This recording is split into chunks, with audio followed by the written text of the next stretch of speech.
আজকে ভিডিওটি খুবই গুরুত্বপূর্ণ হতে চলেছে নতুন মিস্ত্রি দাদা ভাইদের জন্য। সিঁড়ির টানা স্কার্টিং আপনারা কিভাবে ফিটিংস করবেন চলুন A to Z আপনাদেরকে এখন আমি দেখিয়ে দেই।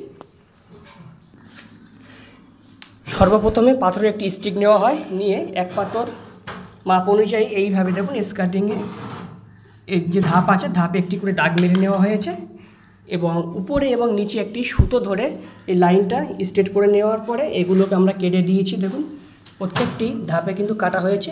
এর পরের স্টেপ চলুন দেখাই। এক ফুট সাইজে আমরা পাথর কেটে নিয়েছি। পাথরটা এইভাবে আমরা দেওয়ালের গায়ে ধরে নিয়েছি, নিয়ে তারপর আমার মিস্ত্রি ভাই এটা দাগ দিচ্ছে কীভাবে দেখুন। রাইজারে মাটাম ধরবেন, মাটাম ধরার পরে একটা স্ট্রেট দাগ মারবেন। ধাপে ধাপে প্রত্যেকটি রাইজারের এইভাবে আপনারা দাগটা মেরে নেবেন।